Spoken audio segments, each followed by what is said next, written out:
أعوذ بالله من الشيطان الرجيم. بسم الله الرحمن الرحيم. الحمد لله رب العالمين، والصلاة والسلام على نبينا محمد وعلى آله وأصحابه أجمعين. أما بعد. Esselamu Aleyküm ve Rahmetullahi ve Berekatuhu. Değerli dinleyiciler, Müslümanların içinde biraz zayıf olanlar tez-tez özünə və digərlərinə belə sual verir. Niyə Allah bu günahkarlara belə firavan həyat verir? Niyə bu günahkarlar yerindəcə, anındaca cəzalanmır? Əgər bunlar pis adamdırlarsa, niyə bəs bunların bu cür gözəl sərvətləri, gözəl həyat tərzləri vardır? Deyə zəif insanlar tez-tez belə suallar verir.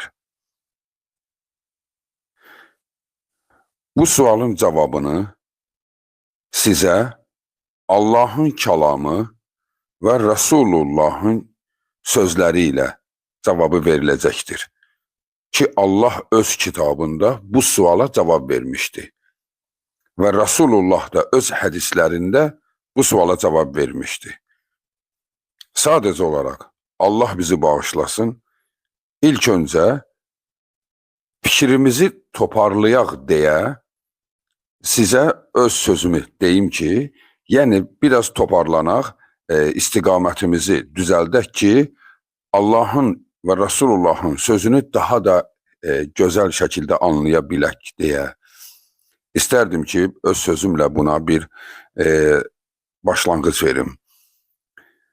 Değerli Müslümanlar, biz Allah deyə iman gətirdiyimiz o ünvanı elə sevməliyik ki, bizim aramıza, yəni Allah ilə bizim aramıza yeryüzündə heç bir şey mane olmamalıdır.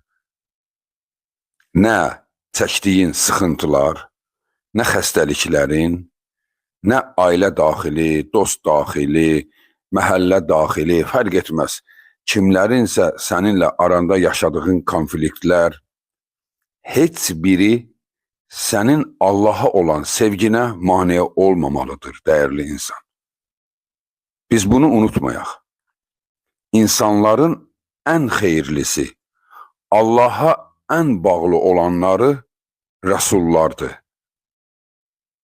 Heç gör Rəsullarla Allahın arası, Rəsulların yaşadığı sıxıntılara görə pozulmuşdurmu? Əsla, heç vaxtı belə olmamışdır. Heç gör Musa əleyhissalam Allaha dedi ki, ey Rəbbim, mən sənin sevimlin, dostum, mən yarpaq yeyirəm acından. Firon isə qızıl taxtların üzərində insanlar qarşısında diz çökmüş vəziyyətdə qalıb. Firon elə yaşayır, mən isə yarpaq yeyirəm acından. Yarpaq yeyirəm, Həzrəti Musanın elə dönəmi olub. Allahım, bu nə güzarandır mənə verdin. Heç belə bir kəlmə eşitdikmi onlardan? Allahın Resulü Muhammed sallallahu aleyhi və səlləm iki daşı, yastı yapalaq, iki yastı yapalaq daşı ovuc boyda olan daşları biri-birinin üstünə qoyub, düz mədəsinin üstünə qoyub, onun qurşağını bağlayırdı ki, mədəsi şirə buraxsın, acından. Evinə gətirəcək heç bir şey yox idi. Acından yata bilmirdilər.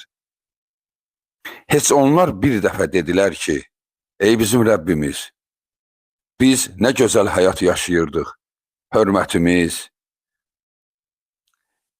sərvətimiz, insanlar sayğı duyurdu.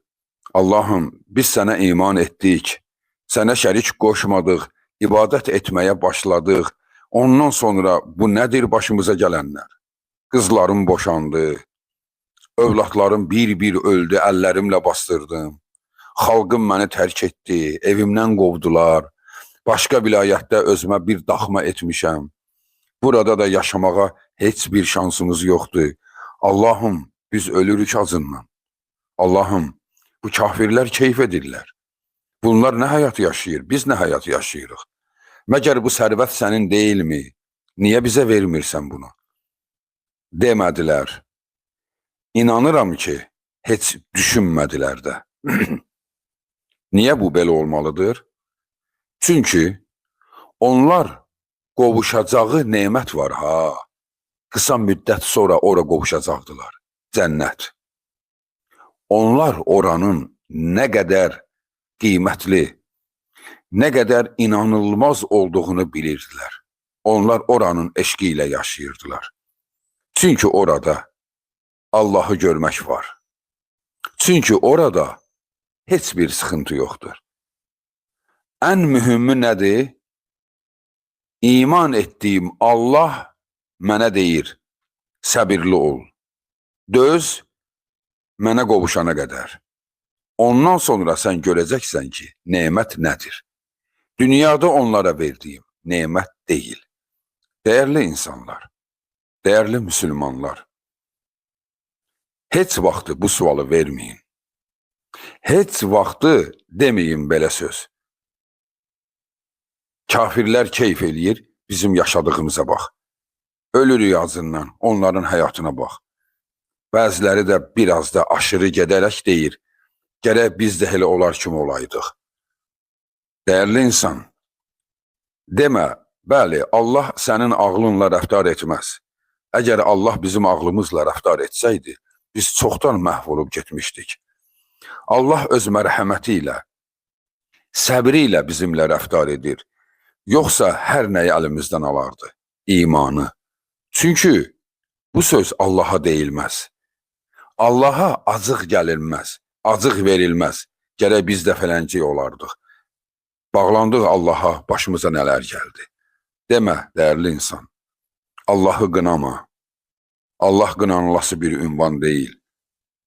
Sənin Rəbbin sənin üçün nələr yaratdığını görsən, Allah Subhanahu Qur'an-ı Kərimdə gözlər onu görə beyinlər onu xəyal edə bilməz. Heç kəs onu xəyal edə bilməz deyir. Yəni, o qədər gözəllikdir ki, təsəvvür et, biz nələri xəyal edə bilərik? Xəyal etmək azaddır da. Heç nəyin yoxdur, özün üçün xəyal et. İstədiyin minik, istədiyin saray, istədiyin mənzərə, istədiyin rəng, istədiyin ağac. Xəyal elə özün üçün, öz xəyalında bir cənnət yarat. Öz xəyalında bir cənnət yarat. Belə həyətinin, evinin daşlarını qızıldan hesabla. Evinin bərbəzəyini almasdan, brilyantdan hesabla. Nə düşünürsən düşün. Allah isə deyir, nə düşünsən, cənnətdəkini yarada bilməzsən. Cənnəti xəyalında belə yarada bilməzsən. Bilməzsən, yəni o demək deyildir ki, sənə icazə verilməyib. Başında o gözəllik yoxdur ki, onu təsəvvür edə biləsən. Cənnət belədir. İndi oranı sənin üçün hazırlanmış Rəbbinə deyilər ki, bu palçıqdan olan evlərimizi, niyə mənim evim yaxşı palçıqdan deyil? Niyə mən ac qallam? Bu Allaha deyilməz. Bu Allaha deyilməz. Dəyərli insanlar, bunu hər zaman insanlar düşünüb. Hər zaman insanların xəyalından belə-belə sözlər keçib. Ona görə də Allahın Rəsulü sallallahu aleyhi və səlləmin dönəmində də insanlar belə suallar veriblər. Ya Rasulullah, bu necə olur? Kafirlər keyf edir, biz əziyyət çəkirik. Bəzi insanlar var ki, hətta küfrə girdiyinə görə daha da yaxşı həyatı başlayır. Misal üçün, belə deyək, dövrümüzdə də o vardır. İnsan müsəlman olaraq yaşayır da əziyyət çəkirdi. Elə ki, yolunu dəyişdi, həyat tərzi dəyişdi. Əlinə maşın keçdi, nə bilim, evi dəyişildi, yaxşı oldu. Həyat tərzi nəsə qıraqdan yaxşı görünür. Əslində bu hamısı qıraqdan yaxşı görünür. Mömin üçün yaxşı görünmür. Qıraqdan yaxşı görünür. Həyatın içi acıdır. Yenə də deyək, yaxşı göründüyü kimi lap belə davam edir. Bu arada onu da diqqətinizə çatdırım. Yəni bu dərsdə biz rahat həyat tərzi yaşayan, zəngin həyat tərzi yaşayan bütün insanlara şamil etmirik bunu. Burada Allaha asi olanların yaxşı həyat yaşamasından danışırıq. Ola bilsin ki, bir mömin də yaxşı həyat yaşayır. Gözəl evi, gözəl ailəsi, ağıllı başlı övladları, hər gün istədiyi qədər mülk əlinə gəlir. Bu mömin də ola bilər. Süleyman əleyhissalamdan varlı olmaz ki, o Allahın peyğəmbəri idi. Hələ ona kitab gəlmişdi. Səhifələr var idi. Yəni, bəs burada söhbət Allahı inkar etdikdən sonra həyatı gözəlləşən toplumdan danışacağıq. Rasulullah'tan bu barədə soruşurlar. Ki, bəs belə işlər baş verir ya Rasulullah. Adam var, tərk etdi bizi, ondan sonra həyatı dəyişdi onun yaxşıya doğru. Uqba bin Amr radiyallahu anhu Allahın Resulundan belə bir suala cavab olaraq belə bir hədisi rivayət etmişdir. Allahın Resulü sallallahu aleyhi və səlləm həmən suala belə cavab verdi. İzə rəeytəllaha yu'til abdə minəd-dünya alə məasihi mə yuhib fə innəmə huvə istidrac. Ey Allahın qulu, bilginən, əgər bir insan Allaha asi oldusa, günahkar oldu da, misal üçün dözmədi həyat tərzinə, əxlaqsızlığa başladı. Və yaxud da ki, yoxsulluğa dözmədi, uyuşturucu satmağa başladı.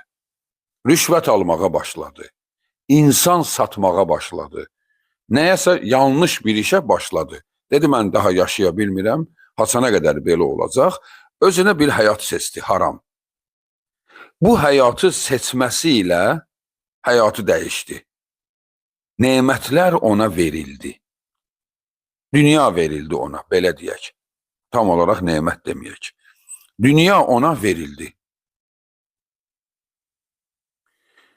Resulullah deyir, bu Allah'ın qurduğu bir oyundur. İstidrac, burada Resulullah deyir, istidrac. İstidrac, yəni qandırmaq. Allah'ın çaşdırması, bu Allah'ın çaşdırmasıdır. O ki Allah'ı sattı, Allah'ı verdi, dünyanı aldı, Allah onu qandırır. Dünyadan bir qapı açır onun üçün. Belə mi oldu? Məni dünyaya mı sattın? Al indi dünyanı. Bir qapı açır onun üçün. Resulullah Ən'am surəsi 44-cü ayəni oxuyur həmin sahabəyə. Ki ayədə belə keçir. Əuzu billahi minəşşeytanirracim. Fələmmə nəsu mə zukkiru bihi fətəhnə aleyhim əbvəbə kulli şeyin. Həttə izə fərihu bimə utu əxəznəhum bəğdədən fəizəhum mublisun. Elə ki onlar Allah'ın zikrini unuttular, yəni Allah'tan uzaqlaşdılar, dözmədilər, Allah'ı tərk etdilər. Biz dünyanın qapılarından onlar üçün açarıq.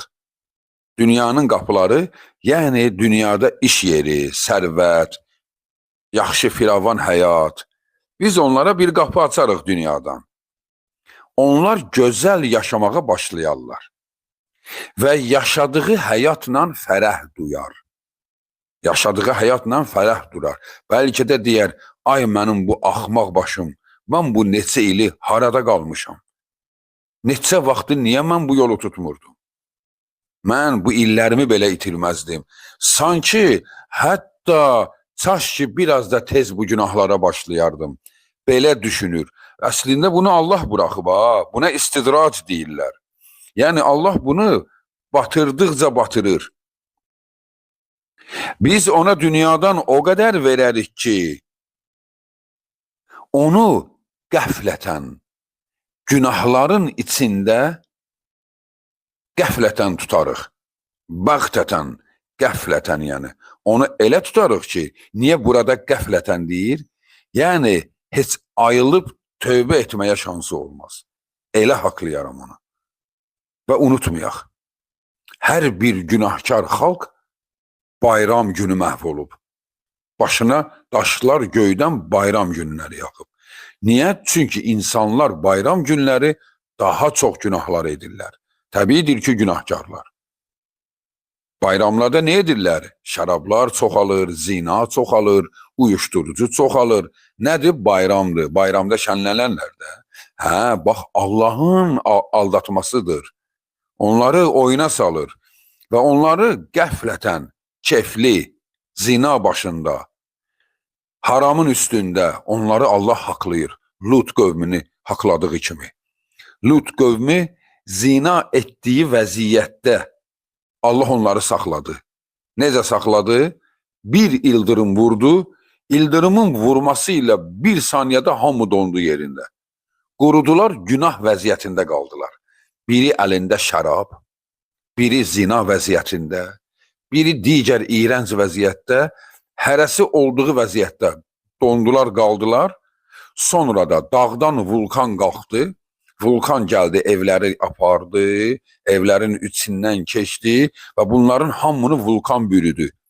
Və bunlar vulkanın içində qaldılar, çürümədilər. Allah onları gələn nəsillərə açıb göstərdi ki, bax, mən belə haqlayıram günahkarları.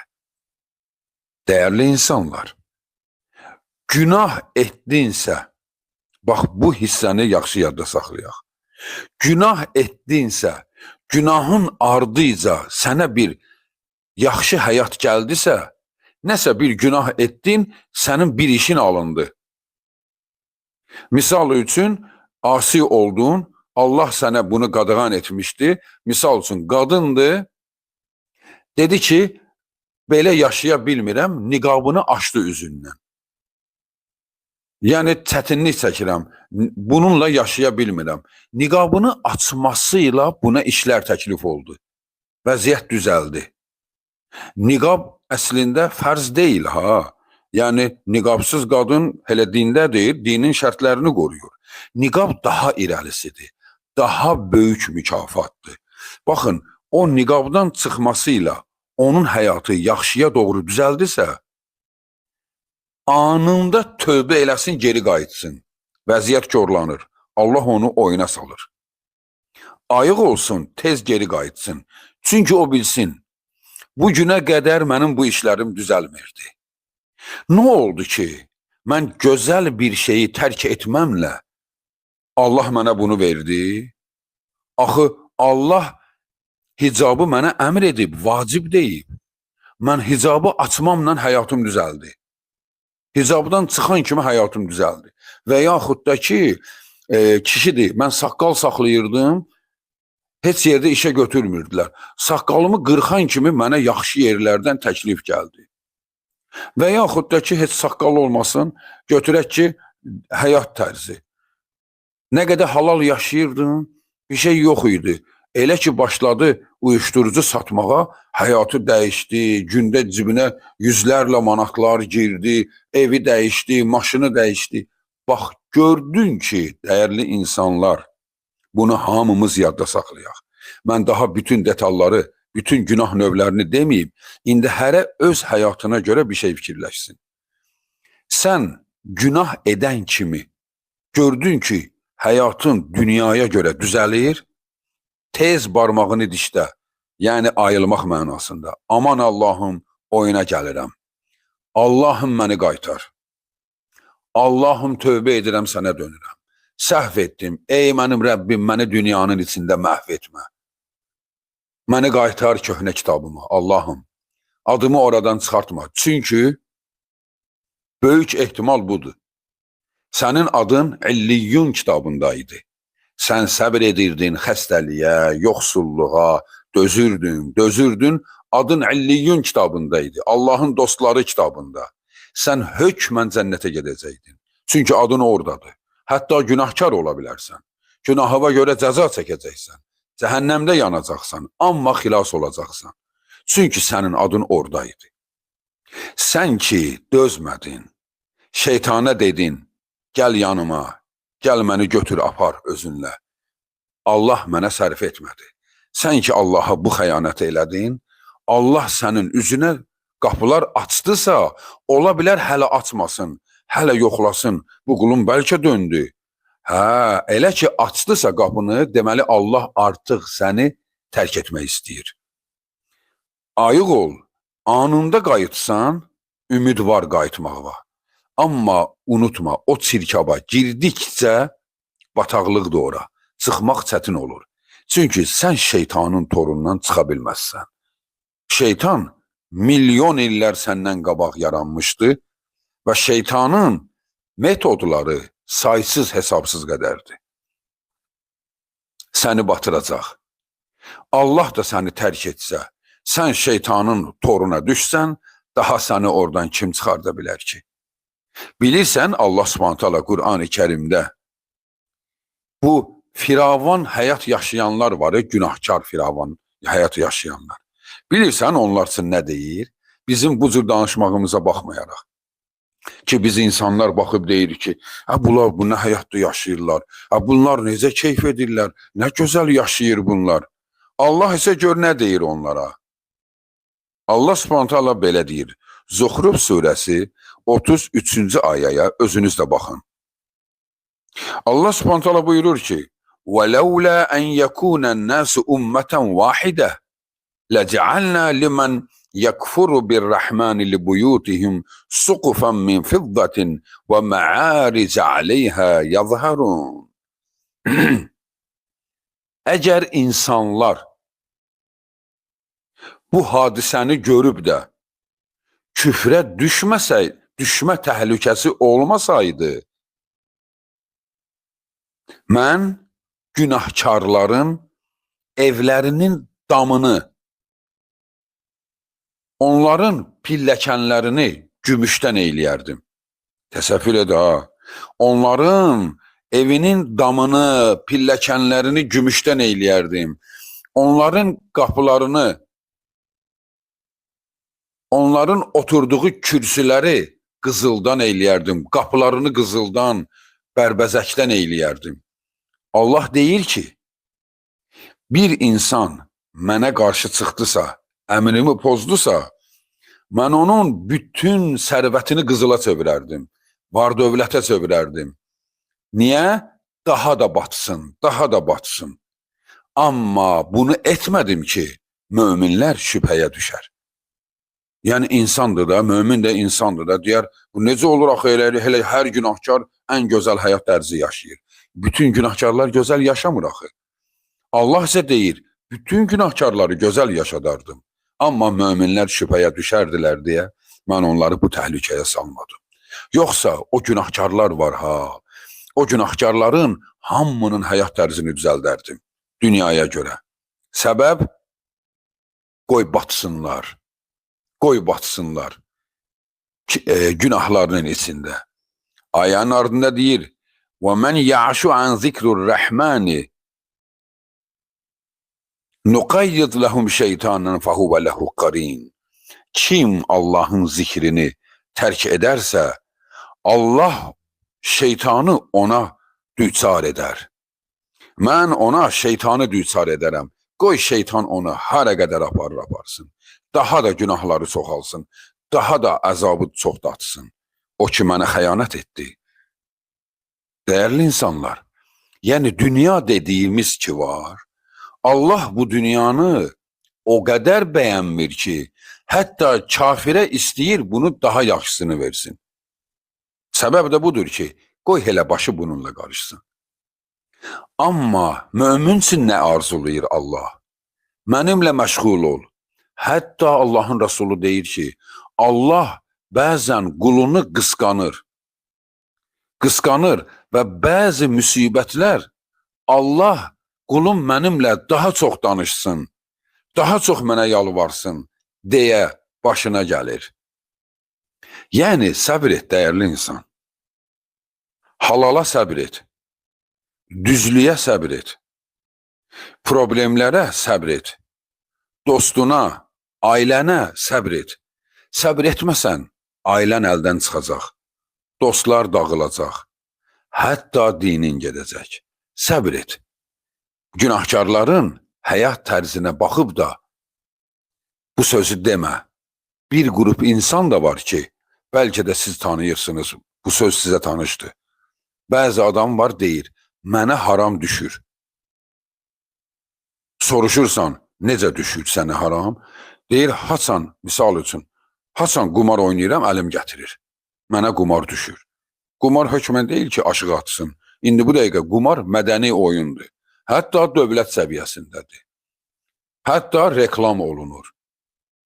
Qumardır. Kim desə ki, mənə haram düşür və yaxud da ki, mənim filan yerim ağrıyır, haçan narkotika qəbul eləyirəm, keçir, gedir, düzəlirəm, bədənim yaxşı olur, yadda saxlayın. Kim haram işdən sonra problemi həll olursa, o bilsin ki, Allah onu oyuna salır. O bilsin ki, Allahın nifrətinin başlanğıcındadır. Gedirsən nifrətə doğru. Ola bilsin ki, şeytan səni daha da gözəl göstərsin, daha da uçuruma aparsın və özü də ola bilər ki, böyük ehtimal var. Belə adamlar həmişə, yəni Allaha iman etmiş küfr əhli var, günahkarlar. Allaha iman edib, amma günahkardır. Onlar özlərini möminlərdən üstün bilirlər, həmişə. Baxarsan, əxlaqsız qadındır, deyər. Mən o hicab giyən qadının hicabın altından min oyunlar çıxardırlar. O deyir, estağfurullah, bizim söz deyil, biz o sözü deməliyik. Yəni, o hicabın altında min oyun çıxardırlar. Biz isə elə açıq-saçıq da gəzirik, buyuq. Biz belə adamı. Yəni, mənim içim tərtəmizdir. Bax, özündən gör nə qədər razıdır. Əxlaqsızdır. Atası onunla utanır. Oğlu onundan utanır. Qardaşı ondan utanır. Onu boynuna almır, üzərindən götürürlər. Bu isə hələ fəxr edir ki, yəni mənim qəlbim təmizdir.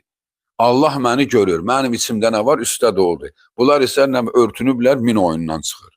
Min oyundan çıxmır, bu səfeh başı pozulmuş adam özündən danışır. Bax, şeytan ona həyatı belə göstərir.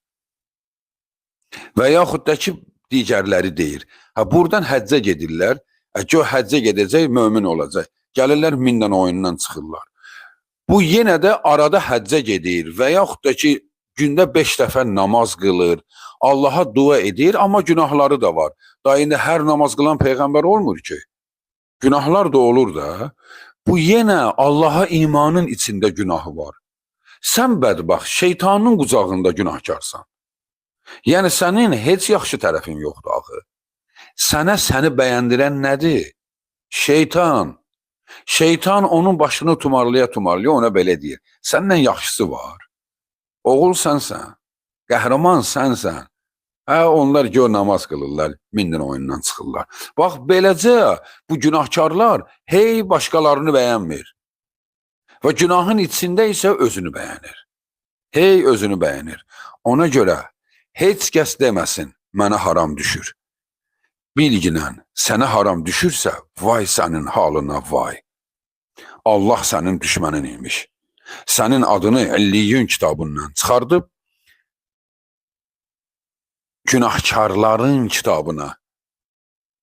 günahkarların kitabına, Allahın rəhmətindən ümidi üzülmüşlərin kitabına adını salıb, vay halına, dünya sənin olsa nə edərsən ki? Dünyanın sahibləri var idi, dünyanın kralları idi. Təsəvvür edirsiniz, Əmir Teymur, Yıldırım Bəyazidə, Osmanlı sultanı Yıldırım Bəyazidə məktub yazır ki, mənə tabi ol. O da ona məktubunda cavab verir ki, ay barbar, çöl adamı, mən sənin nəyinə tabi olum? Əslində mən onun sözünü deyirəm. Əmir Teymur da bizim əmirdir, Yıldırım Bəyazid də. Onlar ikisi də Müslüman sultanlarıdır. Allah ikisinə də rəhmət eyləsin. Sadəcə olaraq aralarındakı yazışmanı deyirəm. Deyir ki, Sən öz ərazivin sultanısan, mən də öz ərazimin sultanıyam. Dünyanın yarısı səndə deyil, yarısı məndə. Öz işinlə məşğul ol. Əmir Teymur məktubunda, cavabında yazır. Dünya o qədər böyük deyil, iki sahibi olsun. Dünyanın bir sahibi olmalıdır. O da mən olacağım. Baxın, dünyanın belə sahibi olma arzusu. Dünya mənimdir deyənlər haradadırlar? Allah onlara rəhmət eyləsin. Yəni, ibrət kimi deyirəm. Haradadırlar? Öldülər. Dünya onlarındırmı? Yox. Onlar da milyonlar kimi, milyardlar kimi dünyanın qucağında çürüdülər. Dünya onu qucağına bastı, sıxdı qabırğalarını bir-birinə keçirtdi, fəryad qopartdı. Allahım məni bağışla, dünya bağışlamadı, cəzasını verdi və ötürdü Rəbbinə tərəf. İndi bu dünyada günah edib də firavan yaşayan nəyi qazanır ki? Nəyi qazanırsan ki? Maksimum həmən gün gözəl yemək yedin. İnanıram ki, o gözəl yemək axşam mədəndə qızqırıb və yaxud da ki, axşam yerində vırnıxaraq yata bilməmsən ki, çox yemişdin. Niyə? Firavanlıq idi, çox yedin. Həmən çox yemən səni bir gecənin rahat yatmasından məhrum etdi. Amma sənin qonşundakı kasıb, ya acından o da yaxşı yata bilməyib və yaxud da ki, bitkəsi var idi. Hele yeyib rahat başına atıb yatdı. Yəni, bu dünya aldatmacadır. Gözəl yeməyinlə fəxr etmə. O yemək mədəndə qızqıracaq, hökmən. Yaxşı, rahat döşəkdə yatmanla fəxr etmə. Onun içində səni narahat edən düşüncələr sənə əziyyət verir. O gözəl yatağın içində vırnıxırsan. Həyat budur. Var dövlətin olur səndə, var dövlət ilə bərabər bir xəstəlik gəlir. Bu, bütün dünyanın praktikasında belədir. Zənginliklə bərabər bir xəstəlik gəlir. O zənginliyin dadını yaşamaq istəyirsən, yaşaya bilmirsən. İstəyirsən, gözəl, firavan bazarlıq eləyib onu rahat yeyəsən, bazarlığı sən edirsən, başqası yeyir, sən yeyə bilmirsən. Bu dünyadır, dəyərli insan. Allah dünya ilə dəyişdirilməz. Başına nə gəlsə səbr et. Əvvələn qoyma gəlsin, mübarizə apar. Hökmən, yəni biz onu demək istəmirik ki, hökmən yoxsul olmalısan, xəstə olmalısan, hey əziyyət çəkməlisən. Yox. Allah nəyi verdisə odur. Varındırsa rahat ye, Allaha küfr etmə. Var dövlətini, gücünü zora sərf etmə. Zorbalıq etmə. Allahdan qorx, daima başın aşağı olsun. Allaha gündə 5 dəfə ibadət et, orucunu tut, bir əlin açıq olsun. Yoxsulları sevindir, üzün gülər olsun. İnsanlara qarşı, hər kəsə qarşı mərhəmətli ol. Çünki o hər kəs sözünün altında mömin də var, kafir də var. Möminə qarşı mərhəmətli ol, çünki o Allahın dostudur. Kafirə qarşı bəzən sevimli ol, onu Allahın yoluna çək. Onu o çirkabın içindən çıxart. Çünki sərt üzlə çıxartmaq olmur. Beləliklə, həyatını bir təhər yaşa. Necədirsə o cura. Bir təhər yaşa. Rəbbin nə verdisə odur. Onunla razılaş və Rəbbinə qovuşandan sonra sən görəcəksən. Sən hətta dövrün ən böyük mömini olsan belə, Allahın Rasulü bunu xəbər vermişdi. Bu yalan deyil. Dövrün ən böyük mömini olsan belə, cənnəti görən kimi peşiman olacaqsan. Ona görə də ötəki dünyanın bir adı da Yevmul Həsra, peşimançılıq günü adlanmışdı. Niyə? Mömin də peşiman olacaq ki, aman Allahım, bu gözəllik nə qədər gözəlliymiş, mən çaş ki, biraz da çox edərdim. Elə isə o sözü orada deməkdənsə, hələ burada o sözü deyək, daha irəli gedək. Dünya bizi aldatmasın. Vəssalamu aleykum və rəhmətullahi və bərəkatuhu.